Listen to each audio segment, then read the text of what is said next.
Brian, the Ride Mechanic. Today I want to talk about a little thing called ride retrofitting. Breathing new life into new rides. Let's talk about it. Now get ready. Here we go. So what does it mean to retrofit a ride? To retrofit a ride means to upgrade or update.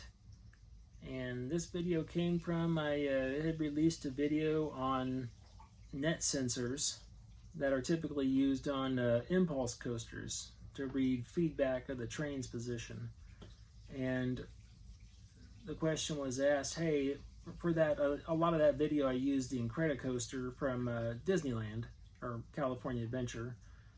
The question was asked, hey, can you think that they could upgrade the Incredicoaster from linear inductive motor to a linear synchronous motor? And I'm like, that's a good question. So what that would be is, that would be a retrofit. It would be an update. And there's a lot to that one that they would have to do. Where I worked, we had an Intamin impulse coaster there at the park. And I actually had the same exact question.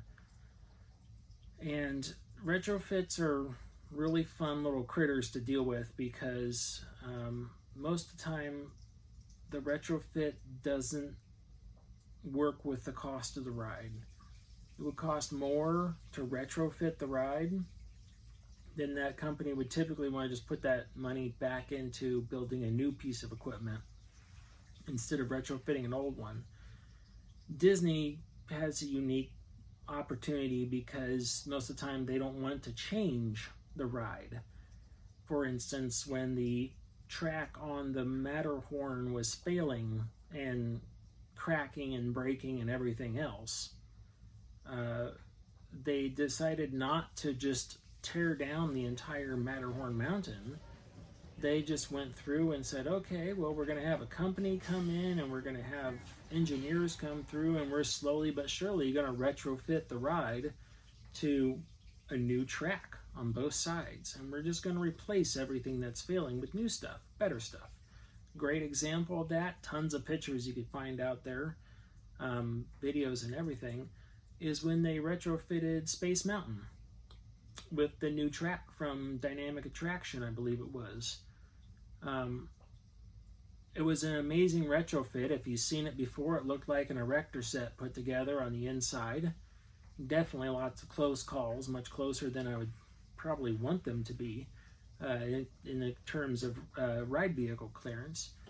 But they said, you know, the track is failing, the structure is failing, and we need to make repairs to it. The repairs outweigh the time and the cost of running it. So they went to this company and said, we need to rebuild this track turn for turn, but we need it with today's engineering, and we need it in such a manner where we can execute it and put it together. And I'm sorry if I'm getting this wrong. I didn't look at any of these facts. I'm just recalling from memory. But I believe it was Dynamic Attraction built the track on the inside. If I'm wrong, you can comment down there and set the record straight if it was a different company. And if it was, my apologies to everybody.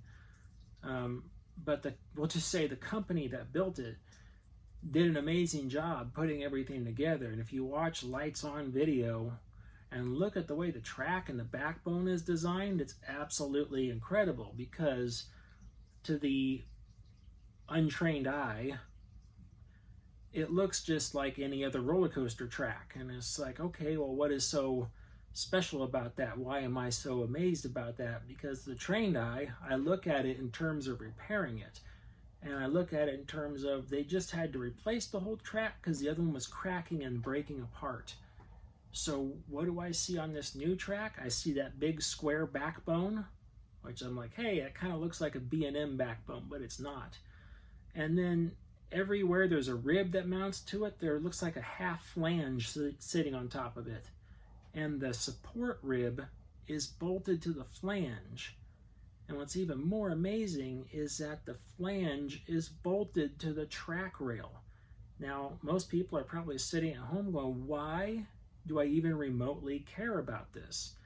Well, it's quite amazing, because if you have two sections of track that start failing and start cracking apart, they can literally go back to that company and order replacement parts for it. I said, I need this whole track segment. They can get the whole track segment remade for them. I need a bunch of support ribs. I almost guarantee you in a warehouse somewhere in that park, there are support ribs sitting there as spares. I don't know why they would be there, but they're probably sitting there. And more importantly, they could say, I need these track rails for these segments remade, and that company will just rebin the track and re-weld the supports on them and ship them off. And then probably overnight, they can get a crew of people in there and remove one of those track rails and bolt a new one in. No welding required. That's pretty amazing. That's something else other places can't do. So that is pretty amazing. The longevity of that has got to be pretty high. When it comes to those bolted connections, they're extremely strong. I asked one of my former company's engineers, I'm like, how strong are those connections when it comes to checking torque value and stuff like that? And he said the bolted flange connection properties on those things are, I think he said 3 times stronger than welding itself. So three times stronger than the parent steel. So those flanges are extremely strong, definitely not a weak point at all. Anyways, I'm off topic a little bit. But so that's a retrofit. They're very expensive. They're sometimes the cost of a new ride to retrofit. So companies really have to have, by company I mean the park, has to have some really good reason to retrofit. I was looking at our Intamin Impulse coaster, thinking the idea, could we retrofit this from a linear inductive model to a linear synchronous model? Basically, I was thinking the stators, because we had just installed the synchronous model of a different ride, the stators were roughly the same height, close to, and that's really what we have to look at, because between the train and the track, there's a fixed distance, and that distance cannot be changed. There was way too much involved. If you were to try to change that distance, you'd have to redesign the train, which would mean different ride clearance envelope, which means the stress moves further away from the track, which is worse because that makes your track crack quicker and get fatigued quicker. It's bad all the way around. So most of the time, if the ride wasn't designed to have this extra weight and stuff like that inside of it, it won't work. So what I was looking at is I was saying, well, the train on top has all these reactive fins that go through the stators on the inductive models. And we would take those fins off and put a horseshoe assembly up there, double horseshoe, with earth magnets, and put those up there. And then those would take place, and if you guys seen rides at Premier builds a lot of them right now that are using the dual stators, dual synchronous stators for launching. You put an assembly like that up there. Now you mount the stators. You'd have the stators on the track still, but now they'd be those really thin, narrow ones that are only 30 millimeters wide. And you would have the trains would now carry the magnets on top. One thing I do know is that those earth magnets and those yoke assemblies that hold them are way heavier than those reactive fins will be. So right there, I already know it's almost a complete death sentence for that train, because that train is not meant to hold that extra weight up on top. Now, what does that mean? Like, we launch it the first time and it's going to fail? No, but that means, like, we literally got, I think it was 15 years out of that last Impulse train before we had to replace it. So that means that the next train, if we put those magnets up on top of there, it might only last 10 years before it has to be replaced. And that's a lot of money, a lot of time in doing that. So let's see, okay, let's invert it. So we got the stator on the track now, dual stators, and we got the magnets up above the train, assuming we can deal with the clearance, which I think we could deal with the clearance. And then you say, well, what about the our infamous IEA net system? Well, that net system stays there, or it can go away. For synchronous rides, it typically goes away because in between the stators, you use Hall effect sensors, and they measure the magnetic polarity between the north and south magnets as the train passes by to give position. So you don't need the optical sense anymore. The incoming power to the ride would have to be redone. Massive expense there. The ride I was dealing with was 500 volts coming in, but it was used both delta and Y for the phasing, and this one would just require, I believe it's just delta on that one, but it runs off a much higher voltage. It runs off a 690, which means new transformers have to be placed outside the ride, whole new control system.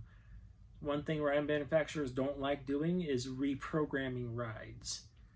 And the reason they don't like doing that is because they hire a programmer, he comes in, makes a ride, maybe they use a company, and they program this ride, and when they turn it over to the client, the end user, that ride is programmed, that's set the way it's going to operate, and nothing will change it. Well, a lot of times the person that programmed that leaves that company.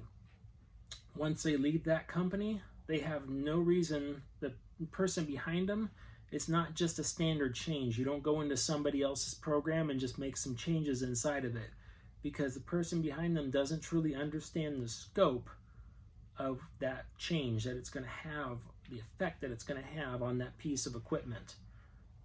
You can see this all over the place. Oh, so-and-so built this thing and I want to change it, but I don't know what it's going to do. And well, quite frankly, nobody knows what it's going to do. So we had that particular thing happen. We wanted to make a programming change on this piece of equipment, and the manufacturer said, hey, if you wanted to change this thing in this piece of equipment, you need to talk with the guy that originally programmed it, that used to work for that particular manufacturer, used to work for him. And they said, he's off doing another job now, not even rides. He was off, like, I don't know, building excavators or something like that. But like, you need to talk with that person. And then they said, if he wanted to, we could arrange it, and that person would have to come back and basically have to go back to work for that company to accept the liability and everything else on there. And then that person would be able to make the program change to their program. So it's kind of like a program change doesn't happen unless the park wanted to take ownership of it, which most all parks will not, because that's a huge liability issue. No one will accept the liability for that. And the manufacturer doesn't want to change it because they've already done it once. They don't want to redo it because it's kind of opening up a can of worms for them. So manufacturers always just want to sell new stuff. If they want to change something in the ride, they want to sell you the whole retrofit. We want to change something in the controller, they want to sell you a whole new controller. Why? Because the liability is easier on them. They know what they're doing. If I say I want to change this function inside the controller, then the manufacturer is like, we're not quite sure of the impact it's going to have on the equipment, so they don't want to do it. But if you say, I want to change this function inside the controller, the manufacturer says, you want to buy a whole new control system for that ride? And you say, yes, they'll be right there. Yeah, let's put that control system in. Yep, because now we can redo it wherever we want it to, and we get it to work the way you want it to work.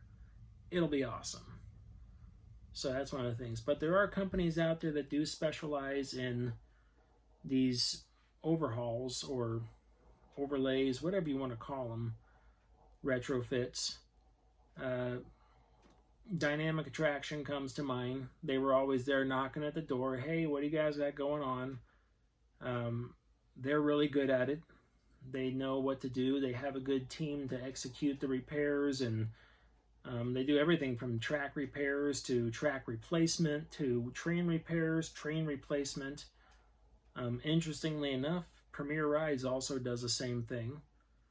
Premier will also do those replacements and everything in there. And Vekoma also does the same exact thing. Vacoma's more prone to just doing it on their own stuff.